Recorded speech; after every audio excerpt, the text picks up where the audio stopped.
Chef Talk with Kyle Cherek is brought to you by the following presenting sponsors.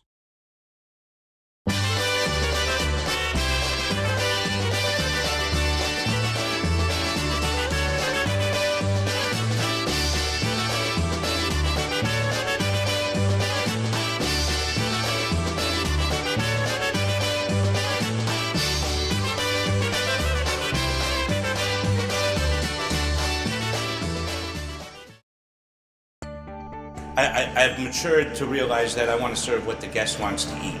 You get a chance to feed somebody and show off your food to them. It's a rare opportunity to really express yourself into somebody else's body. We are real food for real people.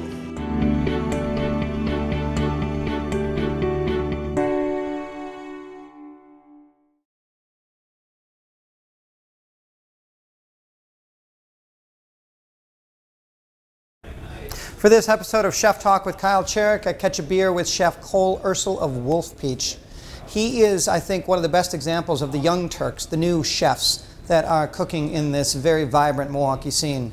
He earned his stripes with a few other names that we've had on this series and the restaurants that we go to. It's Kyle Ersel as the executive chef at Wolf Peach and Chef Talk with Kyle Cherek. How old are you? 25. 25. Were you freaked out when they pointed at you and said you're next to be the exec chef? Yes and no. Okay. I mean, it was like I knew the daunting task that was coming my way, but I was very much ready for it because I'd been in this building. I think I would have been much more freaked out. Well, I've been in this building too, but just to eat. Well, it's a little different. You cooked here. I had been working here for 2 years already. Yeah. You know, I knew the staff very well, and I felt very comfortable with the concept of Wolf Peach because me and Dan were both here to open it. You know, we were here at Roots, and when we were opening this place, it was, you know, me and Dan, and at that time, Chase Anderson, like, we were developing how the food was going to go here. So I don't know, I felt very comfortable because from the beginning, from its birth, I was there.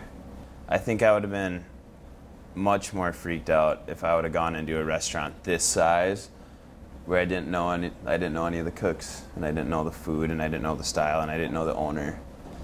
So you're 25, and a lot of chefs your age are still on their path, which is not to say you're not on your path.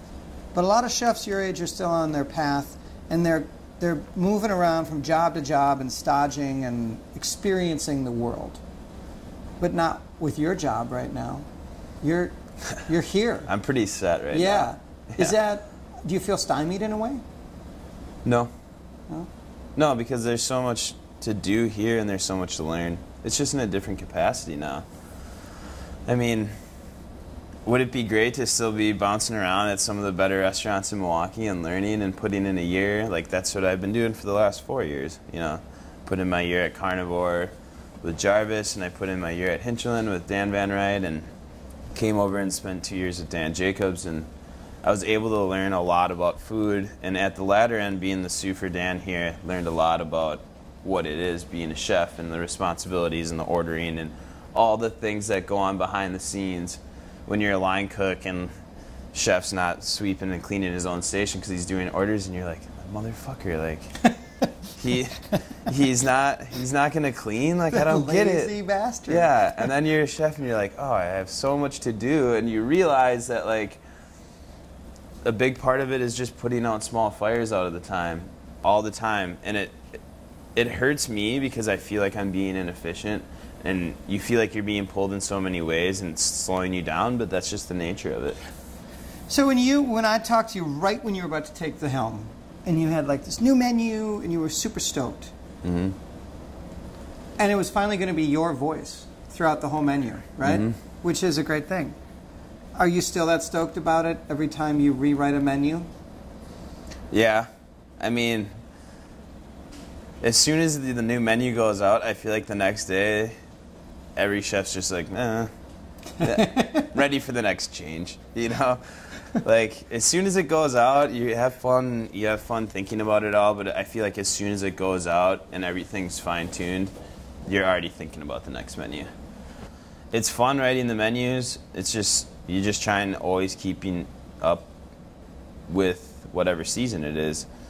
And while doing that, we have a large menu, so it's cross-utilizing product and prep, making sure that we can efficiently produce this menu without really killing ourselves.